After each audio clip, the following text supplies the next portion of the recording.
नमस्ते। Yoga with Yogesh में आप सभी का स्वागत है। दोस्तों, आज का हमारा टॉपिक है, अगर आप गलत मेडिटेशन करते हो क्या दुष्परिणाम हो सकता है। आप ये सोच सकते हो अभी, क्या मेडिटेशन से भी कोई दुष्परिणाम होगा?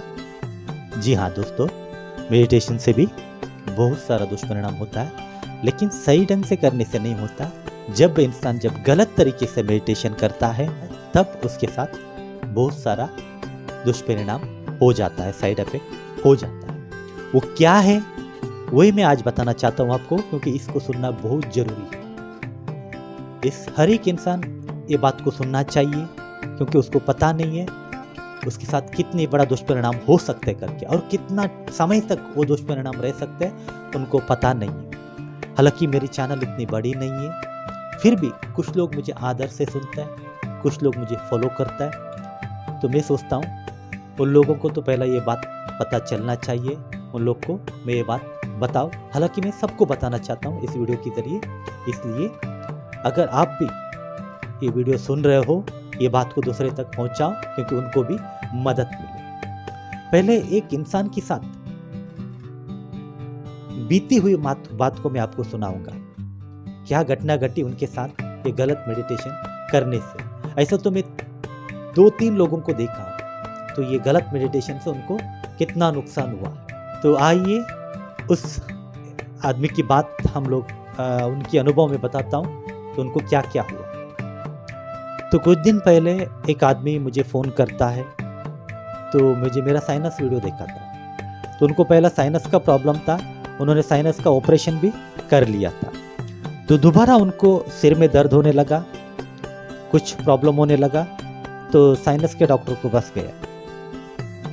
तो साइनस के डॉक्टर पास गया, साइनस डॉक्टर ने चेक किया तो बोले कि इतना प्रॉब्लम तो नहीं लग रहा है, मैं कुछ दवा देता हूँ, ये दवा आप ले लो, अगर आगे भी ऐसा ज़्यादा कुछ प्रॉब्लम रहेगा तो हम आपकी दूसरा स्कैनिंग करके देखेंगे दोबारा।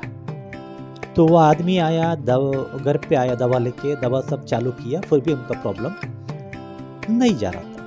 कैसा भी उनको मेरा वीडियो मिला साइनस का, उन्होंने साइनस पार्ट 1 वीडियो देखा, बाद में पार्ट 2 भी देखा, पार्ट 3 भी उन्होंने देखा है।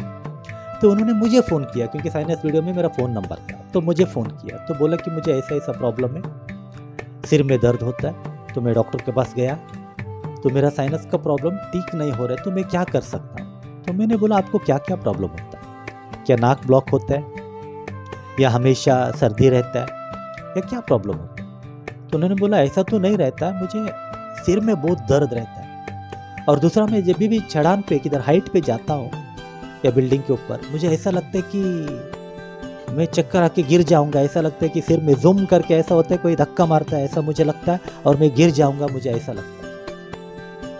तो मैंने बोले कभी से आपको ये हो रहा है। तो उन्होंने बोला काफ़ी साल हो गया, 15 साल के ऊपर हो गया मुझे ऐसा हो रहा है।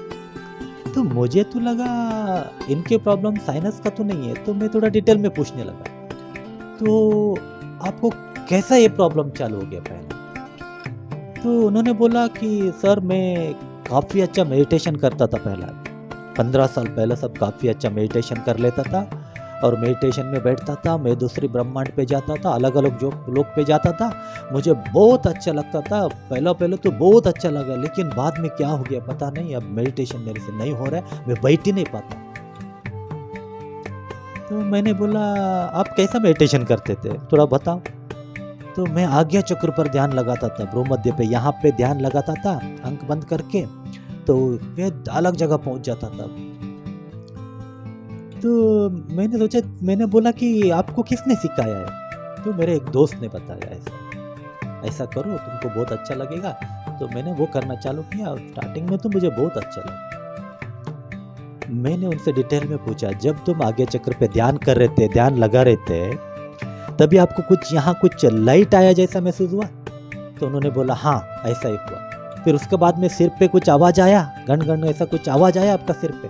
उन्होंने बोला हाँ आवाज़ भी आया। फिर सिर दर्द हुआ बराबर, हाँ उन्होंने बोला हाँ सिर दर्द हुआ। फिर आप कुछ दिन के बाद इधर मसल सब स्टिफ होने लगा, और सिर पूरा स्टिफ होने लगा, आप दांत चबाने लगे। तो उन्होंने बोला हाँ ऐसा ही हुआ सर, ऐसा ही हुआ मेरे साथ। तो मैंने बोला आपका प्रॉब्लम क्या है?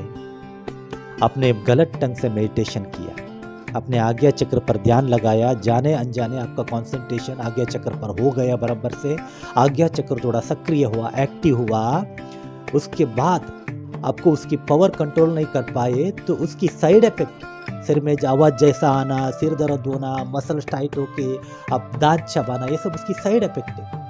ये सब बार बार आपके साथ होने से आप डर गए, मुझे क्या हो गया, मुझे क्या हो गया, मैं बराबर था, ये क्या हो रहा है मेरे साथ, ऐसा आप सोच सोच के आप एंग्जाइटी में चले गए और एंग्जाइटी होते होते आपको पैनिक अटैक जैसा हुआ। पैनिक अटैक मतलब घबराहट से, तो मुझे क्या होगा क्या होगा क्या होगा, तो ऐसा एंग्जाइटी होके उनको पैनिक अटैक हो जाता है। फिर बाद में पैनिक अटैक मतलब ऐसा हार्ट अटैक नहीं है, मतलब मुझे क्या होगा, मतलब मेरा हेल्थ को क्या हो गया, मेरा मतलब मुझे क्या होगा, मेरा शरीर में ऐसा क्या हो रहा है, ऐसा सोच सोच के वो हो जाए। ठीक है, इसके बारे में भी मैं अलग से कभी वीडियो बनाऊंगा। तो उनको ऐसा प्रॉब्लम हो गया। यहाँ क्या हो गया, देखो दोस्तों, ये सबको ध्यान में रखने वाली बात है। अगर कोई भी आपको ये बताए आप भ्रूमध्य पर ध्यान लगाओ, कोई चक्र पे ध्यान केंद्रित करो, आप कभी मत करना, क्योंकि आप इतना मास्टर नहीं हो। ये भ्रूमध्य आज्ञा चक्र जो आज्ञा चक्र, स्वादिष्टान चक्र, मणिपुर चक्र, अनाहत चक्र, विशुद्धाक्य चक्र, आज्ञा सहस्र, ये सब कुंडलिनी का केंद्र है, आध्यात्मिक शक्ति का केंद्र है। जब इस पर आप ध्यान लगाते हो, आप रेडी नहीं रहते, तैयार नहीं रहते। अगर आप इस पर ध्यान करते हो तो आपके सामने समर्थ गुरु होना चाहिए, जो कुंडलिनी जिनका जागृत हो चुका है, जिनका कुंडलिनी जागृत हो चुका है, उनकी गाइडेंस में आपको ये मेडिटेशन करना है, अगर करना हो तो। अगर नहीं है, आपको ये करना नहीं है, क्योंकि जिन्होंने कोई भी अगर योग टीचर भी आपको बताते कि ये करो, तो आप बिल्कुल मत करो, क्योंकि हालांकि अच्छा योग टीचर आपको ये ध्यान नहीं बताएगा, कभी नहीं बताएगा। जिन्होंने फिलॉसफी पढ़ा है, जिन्होंने हठ योग और कुंडलिनी योग पढ़ा है, ऐसा योग टीचर आपको ऐसा वाला मेडिटेशन आपको नहीं बताएगा, क्योंकि उनको पता है ये नॉर्मल इंसान है, इसको कुछ पता नहीं है, तो अगर मैं ऐसा बताऊंगा तो इसको साइड इफेक्ट हो जाएगा, तो बहुत प्रॉब्लम हो जाता है। कुंडलिनी का चिन्ह ऐसा दिए कि सांप जब कुंडली मार के बैठता है, ऐसा कुंडलिनी का चिन्ह है।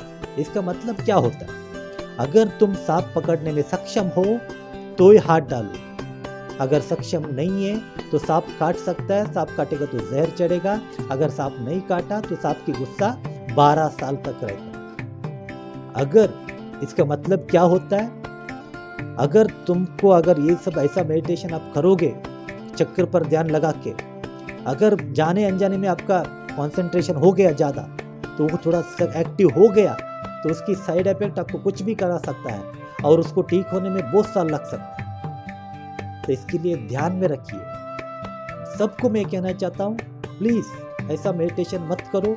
अगर मैं योगा टीचर को भी प्रार्थना करता हूँ उनसे, क्योंकि हालांकि कोई अच्छा कोर्स किया है, टीचर ट्रेनिंग किया है अच्छा जगह पे, और हाँ ये हो सकता है क्योंकि एक महीने का कोई प्रैक्टिकल कोर्स कर लिया, 2 महीने का कर लिया और 2-3 महीने का प्रैक्टिकल कोर्स करके सर्टिफिकेट ले लिया, वो ऐसा योगा टीचर बता सकते हैं कि हाँ ऐसा करो उधर इधर सुन के बता सकते हैं। लेकिन सही ढंग से कोई योगा टीचर ट्रेनिंग किया है, फिलोसफी पढ़ा है, उन्होंने उनके पास टीचर का सर्टिफिकेट है, डिप्लोमा का सर्टिफिकेट है, आयुष का, YCB लेवल 2 लेवल 3 ऐसा सर्टिफिकेट रखा है, वो टीचर आपको कभी नहीं बताएगा। अगर वो बताए तो भी वो जानकार नहीं है। अगर आपको ऐसा करो, ऐसा मेडिटेशन बताते हो तो जानकार नहीं है। आपको सिंपल मेडिटेशन करो ना, ये सब क्या है अभी करना है, सिंपल करो।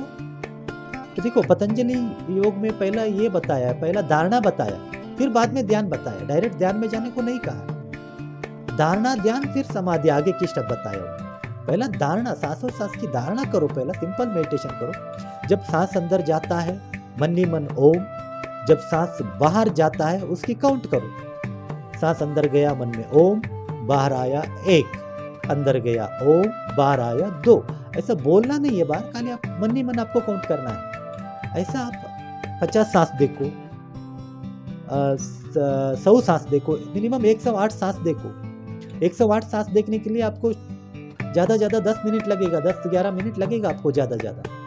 और साथ ही साथ आप पहला थोड़ा ओमकार कर लो, फिर थोड़ा ब्रह्मरी कर लो, फिर सांसों सांस का ध्यान करो, सांस अंदर गया ओम, बाहर गया एक, ऐसा काउंट 50, 60, 70, ऐसा 108। आपको टाइम है तो ज़्यादा भी कर सकते हो, ऐसा करके देखो। ऐसा करते करते आपको ध्यान अच्छे से लगेगा, आप ऑटोमेटिक ध्यान में चले जाओगे। तो उसमें कुछ साइड इफेक्ट भी नहीं होगा, उल्टा आपको ध्यान का जो फायदा है वो आपको मिलेगा। तो बहुत सारा ध्यान की फायदा है, लेकिन इस तरीके की गलत मेडिटेशन मत करना। कोई भी योगा टीचर भी इस तरीके का गलत मेडिटेशन किसी को मत सिखाओ। अगर आप किया है इस तरह का मेडिटेशन, अभी स्टॉप करो। हाँ, हालांकि जब तक आपका कंसंट्रेशन बार नहीं होते तब तक प्रॉब्लम नहीं होती। अगर कभी जाने अनजाने में आपका कंसंट्रेशन हो गया एक चक्र पर, तो ज्यादा कंसंट्रेशन हो गया, तो अगर थोड़ा भी चक्र एक्टिवेट हो गया ना, आपको वहीं से प्रॉब्लम चालू हो जाए। मैं एक जन को नहीं, 2-3 जन को देखा हूं, इसके लिए आपको सचेत कर रहा हूं। आप ऐसा मत करो, मत करो, मत करो, क्योंकि उसकी साइड इफेक्ट आपको बहुत लंबा टाइम तक गुजरना पड़ता है। लंबा टाइम तक उसके साइड इफेक्ट से आपको गुजरना पड़ता है। इसलिए दोस्तों, मैं आज आपको ये बात खास बता रहा हूं, क्योंकि ये फायदे की बात है, सभी को फायदे की बात है। सिर्फ मेडिटेशन सभी बोलता है, लेकिन किस ढंग से करना है ये सीखना भी बहुत जरूरी है। दोस्तों, आज आपको ये फायदे की बात मैं बताया हूं, इसको अपनाओ। हाँ, और फायदे की बात बताए तो आपका भी फर्ज बनता है, आपका भी काम बनता है। क्या? अरे सब्सक्राइब करो यार, कंजूस क्यों कर रहे हो? अभी तो सब्सक्राइब करो। चलो ठीक है, कर दो सब्सक्राइब, ठीक है। अगले वीडियो में दूसरा टॉपिक पे आते हैं, तब तक के लिए नमस्ते।